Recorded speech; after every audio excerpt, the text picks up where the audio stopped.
Welcome to a place where hearts unwind, infinite threads that gently bind, love and compassion in every line. Together we rise through space and time. Welcome back to Infinite Threads. I'm your host, Bob. Somewhere along the line, we were taught to divide. Not just to sort or categorize for understanding, like we talked about in the last episode, but to define. To decide who belongs and who doesn't. Who is safe, who is not. Who is like us, and who is other. Other. And once that line is drawn, it becomes easier to step away from compassion. Easier to justify harm and easier to become blind. Today, I want to talk about that line and how real it feels, even when it's not. The truth is, our minds evolved to divide for survival. For survival in a dangerous world, being able to quickly distinguish friend from threat, that helped us keep our ancestors alive. That wiring, guys, is still living in us. But here's the problem. When the world changes and grows more complex, those ancient reflexes start misfiring. They scan for threat even when there isn't one. They oversimplify. They say, that person is not like me. When the truth might be, that person just sees the world from a different angle. And still, we feel the tug. Even kind, self-aware people do this too. And we do it in traffic, we do it online, we do it when someone says something that offends us, or scares us, or simply just doesn't align with how we see the world. The moment our brain says, oh, they're one of those, we stop looking. We stop listening. And we forget something essential. That there is no such thing as those people. There is only us. Something we go back to all the time in this podcast. Now, that might sound poetic, but it's not meant to be. It's meant to be practical.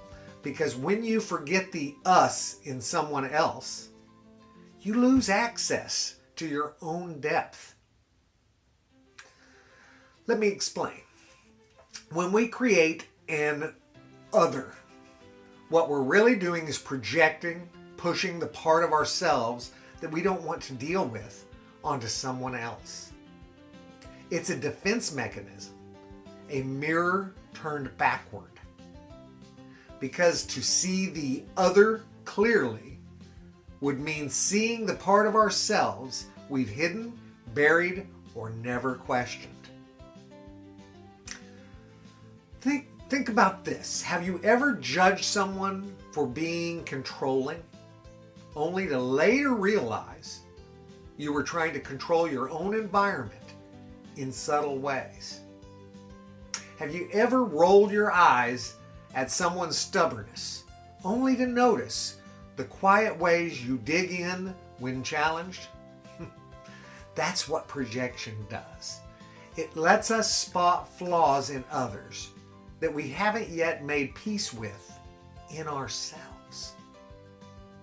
And so we label, reject, or diminish the other, because facing them fully would mean facing ourselves too.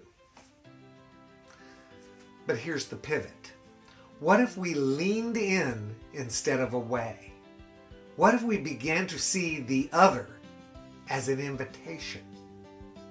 Not to agree and not to approve, but to understand. To say, there is something in that person's story I don't know yet. There's a thread in their pain that might resemble something in mine.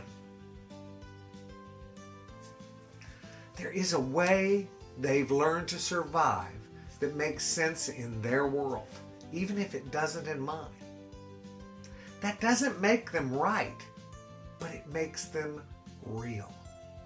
And seeing people as real is where love begins. So today I invite you to notice, not to fix, not to argue, just notice. When someone irritates you or offends you or disagrees in a way that feels like nails on a chalkboard, pause. Pause.